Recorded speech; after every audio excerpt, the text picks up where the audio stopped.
orang dengannya 5 orang sudah beda itu Pak. Groginya juga sudah beda. Artinya tingkat kegrogiannya dan juga tingkat fokusnya juga sangat jauh beda itu Pak. Menurut saya begitu. Nah, ini Intinya yang setelah saya alami ini eh, apa namanya, jam terbang itu ada di urutan nomor 1 itu Pak. ya, Baru keberanian dan percaya diri. yes. Terkadang kan kalau misalkan keberanian dengan percaya diri itu sudah nggak ada, ya tidak bisa menguasai forum itu Pak. Terkadang itu yang saya pikirkan. Tapi setelah saya analisa eh, pengalaman ini, itu yang paling berat hanya mungkin seperti yang Bapak bilang beberapa tahun yang lalu, itu hanya di 5 menit pertama mungkin. Setelah itu mungkin setelah badan tubuh dan sudah mulai adaptasi, kayaknya sudah mulai normal, pikiran sudah mulai normal juga ini Pak. Jadi Oke. dalam waktu dekat paling kalau tidak salah besok dalam minggu ini intinya saya akan mencoba melakukan penyuluhan yang formal, tapi kelasnya yang di skala desa. Artinya kemampuan berpikir dengan apa yang ingin saya sampaikan, eh, saya bisa mengimbangi. Karena menurut saya ngasih penyuluhan dengan orang yang menurut pikiran saya, kepercayaan saya itu yang ada di pikiran saya. Tingkat pengetahuannya itu bukan meremehkan, bukan bermaksud meremehkan orang, karena memang tingkat pengetahuan orang itu kan beda-beda kan seperti itu Pak. Jadi untuk melakukan penyampaian di depan umum itu kita lebih lebih pede intinya. Bukan berarti kami sok tahu. Beda lagi dengan menyampaikan di tingkat di lain desa yang kita tidak tahu kualitas orangnya itu seperti apa, itu beda lagi. Apalagi untuk memberikan penyuluhan di tingkat kecamatan atau tingkat kabupaten yang rata-rata kalau penyuluhan di tingkat kabupaten itu mesti melibatkan Forkopimda, diantaranya ya seperti bagian hukum yang saya sampaikan, artinya kan seputar hukum, penyuluhan hukum, bagaimana bantuan hukum itu bisa berjalan. Sementara yang mau dikasih masukan itu sudah orang-orang hukum yang sudah paham hukum. Di situ sudah beda kelasnya dengan yang tingkat di desa. Tapi karena saya berpikir saya harus naik, harus step by step untuk mengarah ke lebih besar, saya akan memulai di tingkat desa. Karena apa? Saya lebih suka di desa itu, prinsip saya hanya untuk apa namanya, memompa, menghilangkan grogi di 5 menit pertama itu. Insya Allah selebihnya sampai 20 menit itu sudah hilang. Di sini kemarin saya juga latihan di depan laptop ini. Saya lihat durasinya karena memang kami sesuaikan, karena yang ingin dikasih penyuluhan itu tim Karang Taruna yang saya minta waktu di sebelum mereka bermain futsal. Jadi waktunya hanya 30 menit dan coba saya ngasih materi itu kurang lebih 10 menit. Tidak terasa padahal itu kayaknya simpel gitu loh Pak. Jadi apa namanya, ngasih materi dengan perkenalan dan lain-lain itu kayaknya sudah 25 menit cukup karena mereka mintanya jangan lama-lama begitu Pak. Ini pengalaman yang belum diterapkan, tapi sudah. Dan kalau enggak besok mungkin lusa, karena kan besok ini kan free. Jadi jam kantor juga pada libur dan teman-teman di desa itu lomba juga hampir selesai dan sepertinya penutupan itu. Jadi kami minta waktu di situ untuk memberikan penyuluhan sekalian untuk dokumentasi. Gitu, Pak. Oke, ya. Nah, terkait tentang public speaking itu untuk openingnya itu yang pertama greeting, salam. Mengucapkan salam itu kan sekarang ada banyak macamnya. Ada orang mengucapkan salam itu cukup Assalamualaikum warahmatullahi wabarakatuh. Ada yang seperti itu. Ada yang setelah itu tambah lagi salam sejahtera untuk kita semua. salam kebajikan, namo buddhaya, Om Swastiastu. Nah, itu kan cukup banyak dan beragam. Kita pilih yang mana? Sesuaikan dengan audiens sama kenyamanan kita.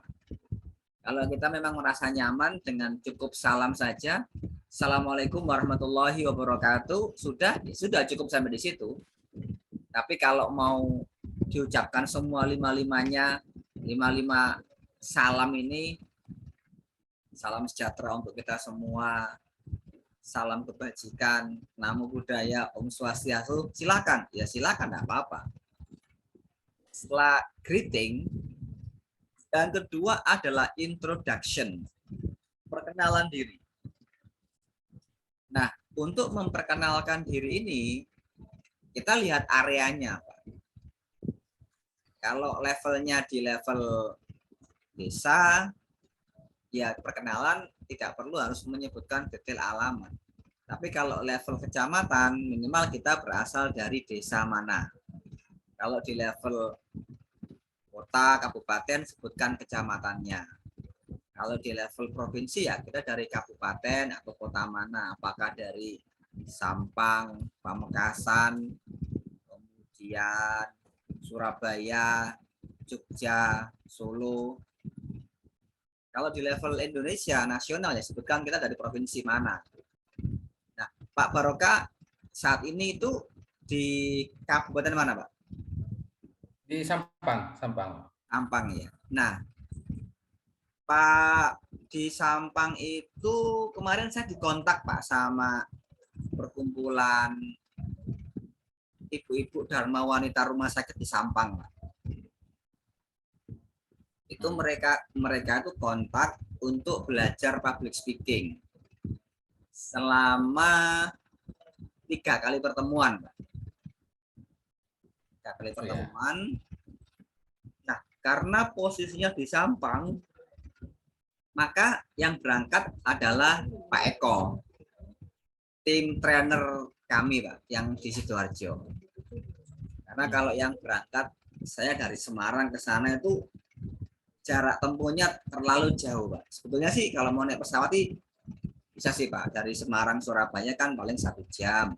Nah, Surabaya ke Sampangnya itu yang 2 jam. 2-3 jam lah kalau dari Juanda. 3 jam kurang, Pak. Kalau santai itu 3 jaman kalau ke Sampang itu.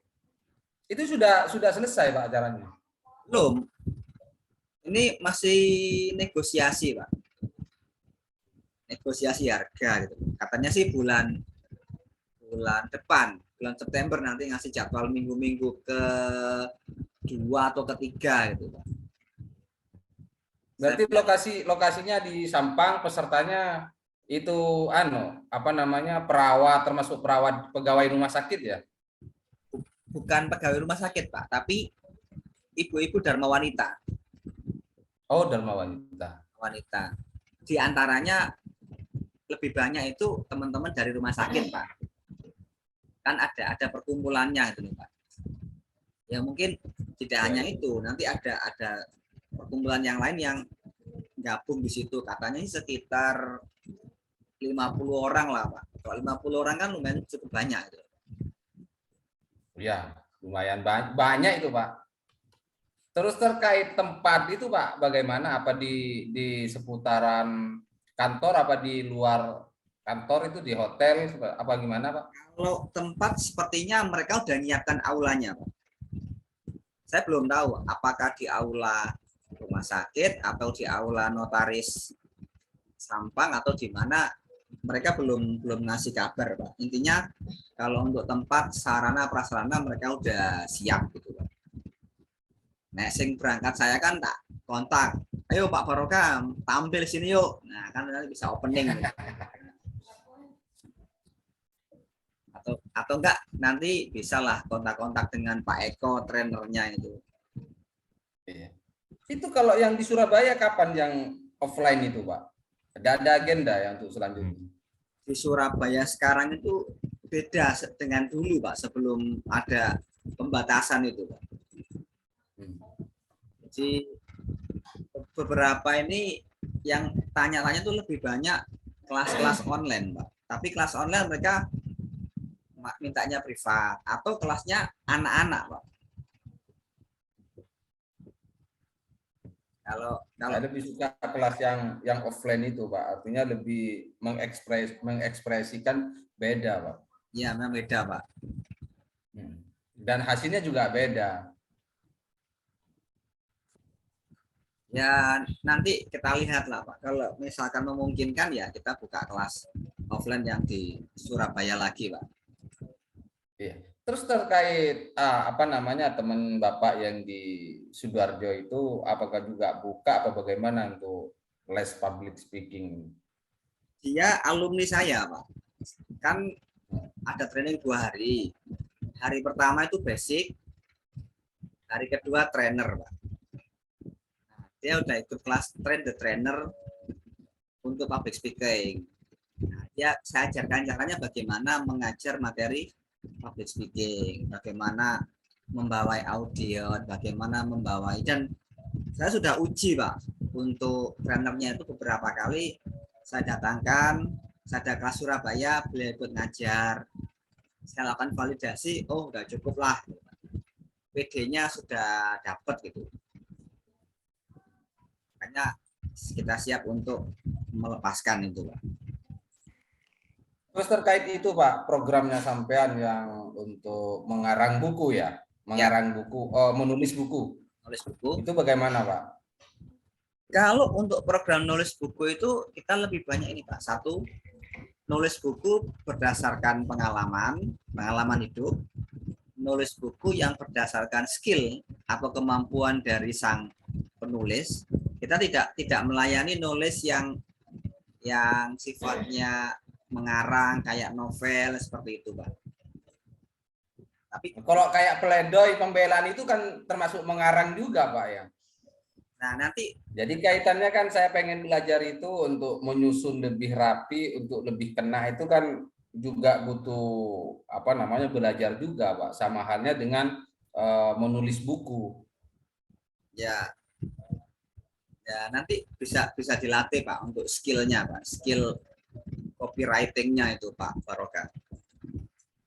Nah, yang kita ajarkan kan ini Pak, 12 poin bagaimana kita menghasilkan sebuah karya tulis Pak Barokah.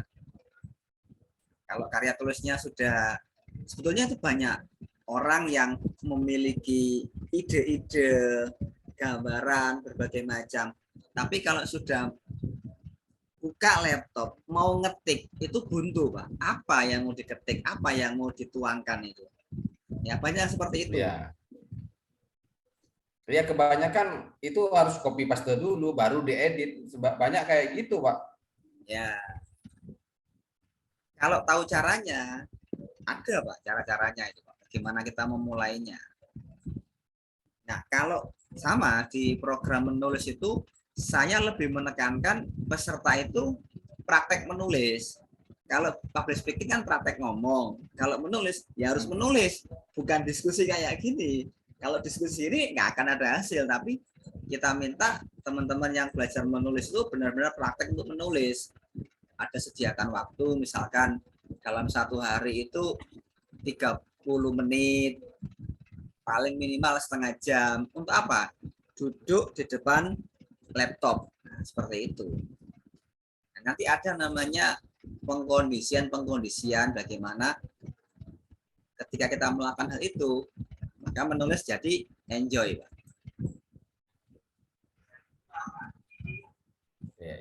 Kalau di Semarang sendiri sudah offline Pak ya? Sering offline Pak? Offline Pak. Di Semarang kita kelas buka, Sabtu Minggu besok kita ada kelas hipnoterapi. Nah, bulan lalu minggu keempat kita ada kelas public speaking. Nah, terus beberapa Sabtu Minggu yang lalu kita ada kelas digital marketing. Jadi bagaimana jualan online, membuka usaha, peluang, melihat poin-poin apa yang bisa kita optimasi dengan digital, dengan internet marketing gitu, Pak. Ada banyak yang bisa kita optimasi. Berarti juga ada jaringannya, Pak. Kalau ada digital marketing, artinya teman-teman pemasaran juga ada untuk bantu pemasaran. Juga ada, Pak ya. Kalau digital marketing itu kita memanfaatkan channel-channel yang ada di online, Pak. Sekarang kan ada Google, blog, YouTube, Instagram, TikTok, kemudian apalagi Pak. Dan channel kan cukup banyak. Nah, bagaimana kita mengisi channel-channel itu sehingga kita itu bisa terhubung secara digital gitu Pak Farouk. Nah, sebagai contoh misalkan saya stay-nya di Kota Semarang, tapi yang kontak dari seluruh Indonesia, Jakarta, Jogja, Aceh, dari Sampang, Madura, Surabaya, kontaknya ke kita. Nah, itu kita optimasi dengan digital marketing. Ada juga dengan namanya YouTube atau TikTok. Ada banyak hal yang bisa kita eksplorasi Pak, dengan digital marketing itu. Nah, termasuk kemampuan public speaking, berbicara, itu menunjang pada saat kita presentasi di depan laptop, depan kamera, live seperti ini. Itu kemampuannya enggak jauh dari skill public speaking. Banyak orang dasar public speaking itu. Iya, Pak. Banyak orang yang punya produk, punya jasa, tapi kalau disuruh ngomong di depan kamera, depan laptop, mereka bingung mau ngomong apa gitu, Pak. Nah, itu nanti kita kolaborasikan. Kalau yang sudah menguasai public speaking, kira-kira mau jual produk, mau jual jasa apa, kita fasilitasi. Kalau saya pribadi kan mengoptimasi kayak YouTube itu sampai saat ini kan baru ini Pak. Subscriber baru 2.400 gitu Pak. Belum sampai ratusan ribu gitu Pak Barokah. Kalau 2.000 itu kan lumayan Pak. Itu dapat berapa itu dari YouTube? Kan lumayan itu Pak. Lumayan besar maksudnya. Fokus kita itu kan kita jualan Pak. Jualan dengan menggunakan YouTube. Nah, kalau yang banyak orang menginginkan YouTube AdSense, nanti ilmunya berbeda lagi, Pak. Ada cara-caranya, bagaimana kita bisa fokus ke sana. Nah, nanti kita harus memilih menggunakan YouTube itu apakah mau untuk AdSense, iklan dari YouTube, atau kita jualan produk atau jasa. Studi kasus teman yang di Jepara itu, Pak, 1 bulan jual senapan angin, Pak. Tembak manuk itu loh Pak, senapan angin. 1 bulan itu tembus 600 juta Pak. Itu penjualan apa hasil dari YouTube Pak? Jualan Pak, bukan dari YouTube-nya.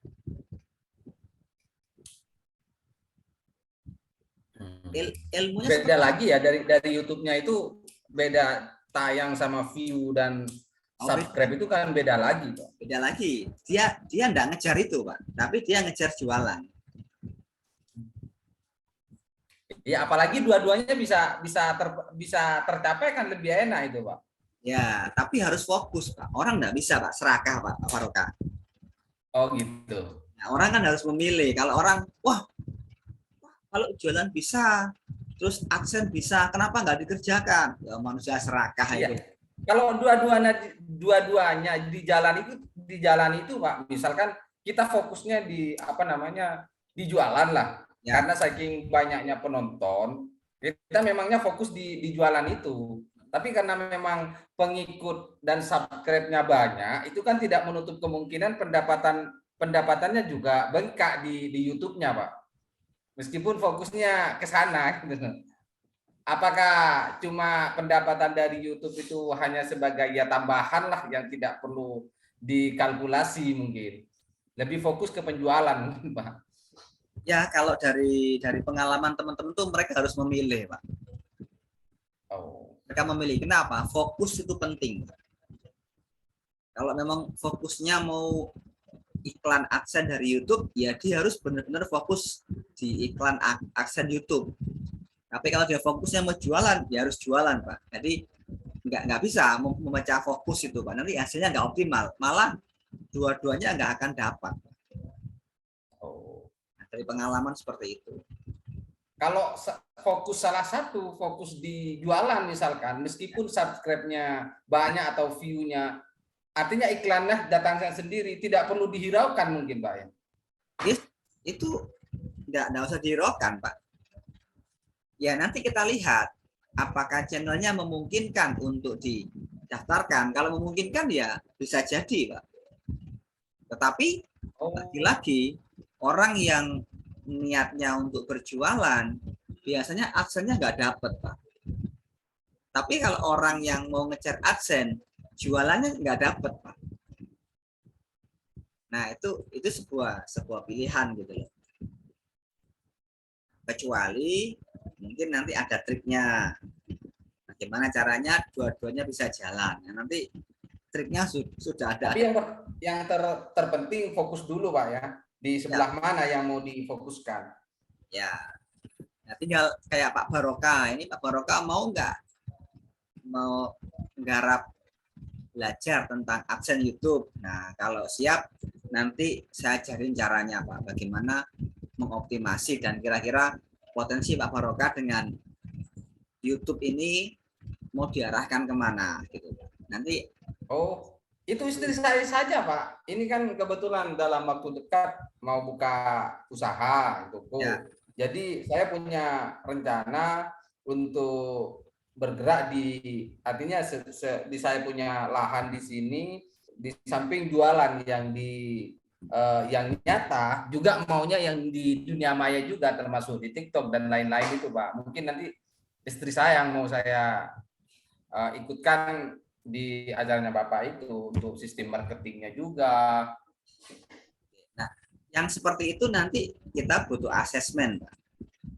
Asesmen nanti satu kita akan melakukan riset, kemudian mempelajari filosofi, fondasi, kemudian mindset, strategi, baru ke teknik Pak.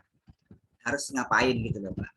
Selama ini kan orang tuh lebih banyak ngomongin yang terakhir Pak, yang teknik. Padahal teknik itu nomor 5. Yang utama adalah 1, asesmen, riset, filosofi, atau fondasi, strategi, nah baru ke teknik. Seperti itu Pak Barokah. Kalau kita sudah mendapatkan 1, 2, 3, 4, nomor 5 ngikut, otomatis kita akan tahu, oh saya cocoknya bergerak di bidang ini, saya mau pakai channel ini, nah, gitu Pak Barokah. Pilihannya ada 2 belajarnya, bisa belajar secara online atau secara offline. Kalau terhalang jarak dan waktu seperti ini, ya kita akan bimbing jarak jauh Pak. Kita kasih panduannya. Modulnya seperti ini, nanti tugas-tugas yang perlu dilakukan itu seperti ini. Nanti kita pantau. Oh, ini sudah benar. Oh, ini perlu. Oh, ini tambahan ini, koreksi di sini gitu Pak. Nah, itu namanya nanti Ya, kebetulan saya mau buka toko sembako sama konter Pak, karena kan lokasi di desa, tapi tempat usaha saya termasuk rumah saya itu di jalan kabupaten mungkin, antar kecamatan itu termasuk kategori jalan besar Pak, bukan di jalan perkampungan. Jadi untuk akses mondar-mandir mobil-mobil besar dan juga orang banyak lewat gitu. Jadi kan teknik-teknik penjualan itu, terus apa yang perlu nanti biar istri saya fokus di bidang saya nanti Pak. Ya, Istri betul. saya digabungkan ke komunitas sampean gitu. Nah, apakah Pak punya semacam komunitas itu Pak untuk pengusaha online atau offline itu? Kalau kita jualan online Pak, yang kita butuhkan tuh bagaimana skillnya Pak. Tidak harus komunitas Pak. Kalau kita mengetahui skillnya, nanti kita bisa menemukan di mana komunitas atau pasar itu kumpul Pak. Nah, kalau udah tahu triknya, caranya, oh caranya seperti ini, tinggal masuk aja Pak. Masuk gitu. Itu cukup menarik ketika Pak Barokah fokus di dunia hukum, di dunia pendampingan. Nah, istri yang ada waktu fokus di dunia online dan offline, fokus di usahanya, gitu Pak Barokah. Oke, untuk malam hari ini sharing kita cukup sampai di sini Pak Barokah. Sampai ketemu Oke, siap. lagi Selasa yang akan datang Pak Barokah. Oke, siap Pak. Terima kasih ya Barokah. Sampai ketemu lagi. Assalamualaikum warahmatullahi wabarakatuh. Waalaikumsalam warahmatullahi wabarakatuh.